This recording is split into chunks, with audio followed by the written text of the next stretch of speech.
For today's video, we have a install of G3 Motorsports tie rods. Why do you need G3 Motorsports tie rods on your race car? Because the stock tie rods have the strength of a hot dog and the kind of brutal racing that we do on the West, the stock tie rods won't hold up. You mean your short course racing? Yes, the short course motocross track racing. With these, they're thick. I don't want to say they're... As you can see, the stock passenger tie rod, which we've already bent back once, has another kink in it from a race in Lake Havasu. Well, hopefully with the G3 Motorsports tie rods, shouldn't have any problem with the tie rods anymore. So these have adjustable heims, as you can tell, both ends. They are a heim. The outers are reverse thread. The inners are normal right hand thread.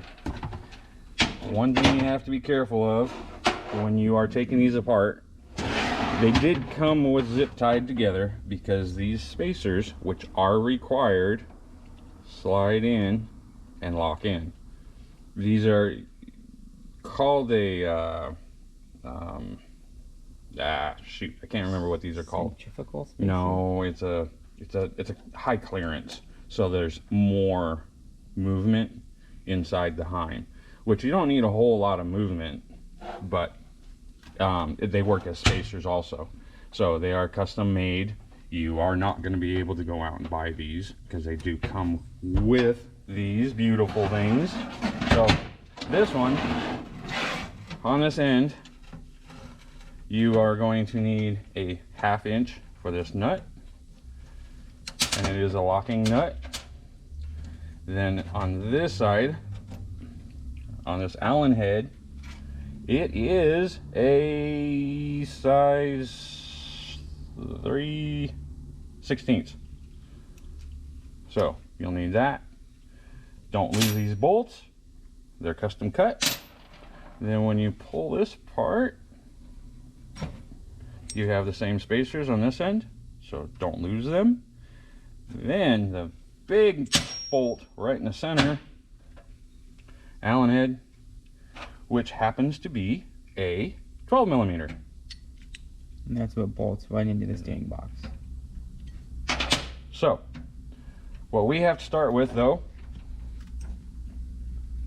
is taking the old one off the car first. I'm putting this back together just so I don't lose anything, because I have a tendency to drop and lose stuff. So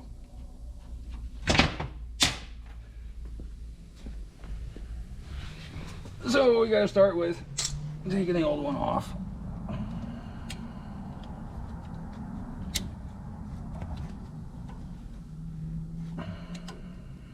Not too worried about breaking that because we won't need the boots anymore.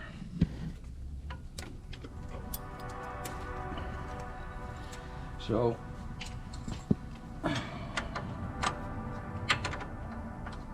scrap.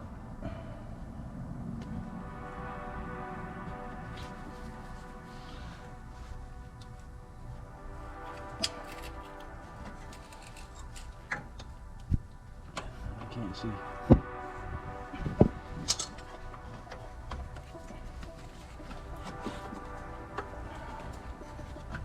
I can get it. There we go. Didn't need to.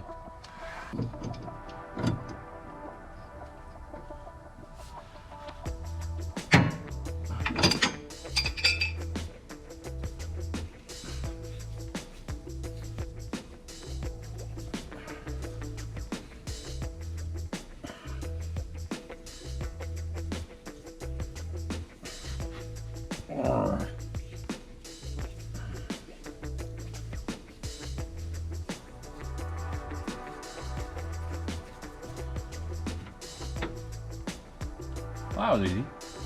Just test fitting it first, just to make sure.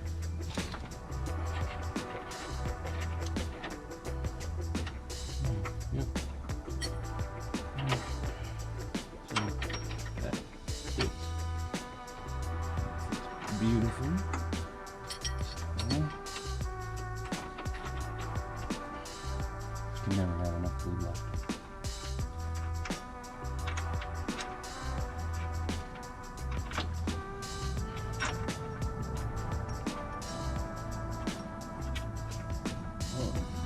Yeah.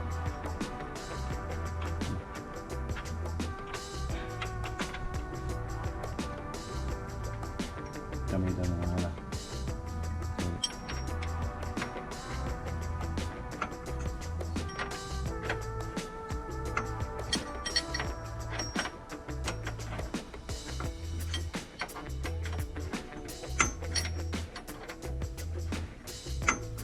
And no, we didn't lift the car up just for this. We have other things that we're doing. So I imagine you could probably do it all On the ground. on the ground. So I want these. Now, torque specs? What are torque specs? I am going to grab a hammer. A couple of swaps. Swaps. And that's about it. So it doesn't have to be real tight. If you, it's not like an axle.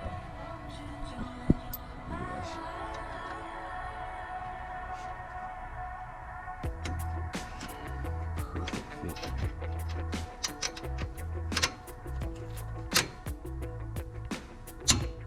I'm not going to worry about having the threads forward or backwards because this is all protected anyway. So even in racing here,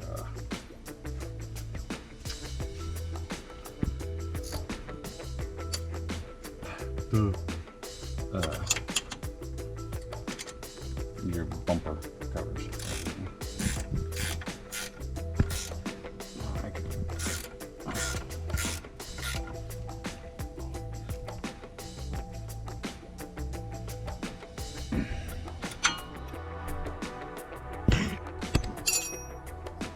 There she blows. There's that part. Now, this is going to be the fun part because with the car up in the air, we have no way of setting the toe in or out. So we have to just kind of play with it and hope that we get close just to hook it up, and then just kind of eyeball it. Not too much. And just eyeballing it for now. We'll adjust it later. So where's your bolts? And we're gonna see if it will hold up to jumping, which is 99% of our racing on motocross tracks. Whoops and doubles, some triples, nose diving off of tabletops because somebody overshot it, which makes for a really cool video. Hitting trees and tires, other vehicles. Getting slammed into in the back. There we go. Okay. That's it. Finished tightening up the tie rods, the outers and inner, and we're gonna put the factory boot that comes on the factory tie rods back on. We already did the driver's side there. By putting the boot back on, it eliminates the possibility of rocks, mud, and dirt getting into the rack, damaging the rack, and causing catastrophic failures. So it's not too bad. Unbolting, unloosening things, slipping it on, putting it back together. It's just something that we're gonna do. It's not in G3's instructions, but it sounds like a good idea and a good insurance.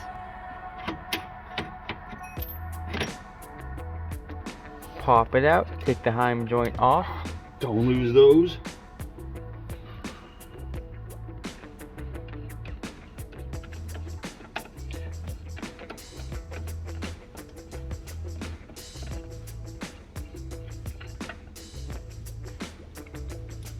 Take the nut off the heim joint. That's going to be the stop to keep the boot on. We're not reusing the factory clips. Shove the heim into the boot after you put your little thingy back in. The little spacers. So I don't forget.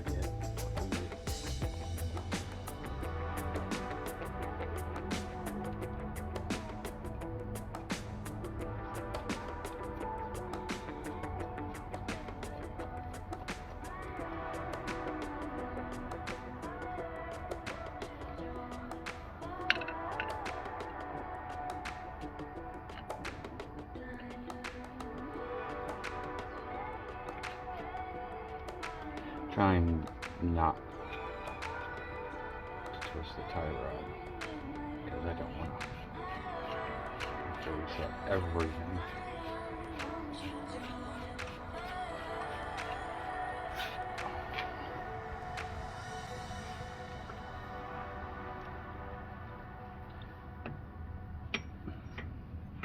Put the heim back into the yoke.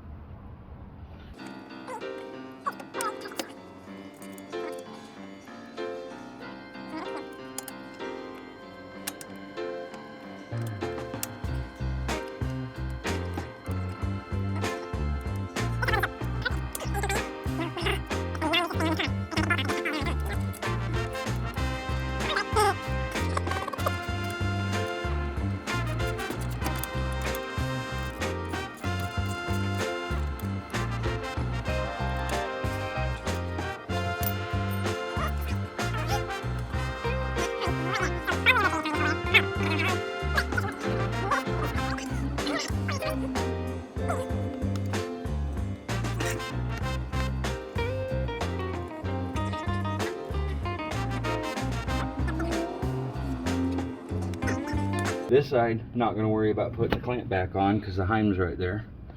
And then the nut being on this side of it is going to keep it in place. So even when it stretches out, it's going to stop right there against the heim and it'll do its stretching back there like it's supposed to.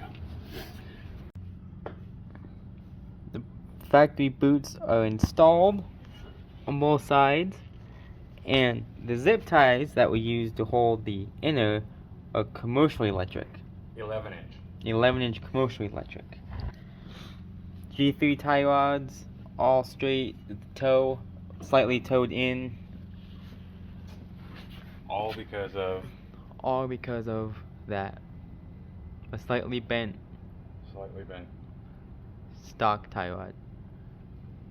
Which we'll just throw in the press and straighten out and save it for emergencies. Yep. So that's the install on the G3 tie rods. Very easy. Awesome quality. Definitely recommend. 10 out of 10. Did you say 10 out of 10? 11 out of 10? 11 out of 10. That's it for the video. If you found any of this useful, like, comment, subscribe, and see you next time.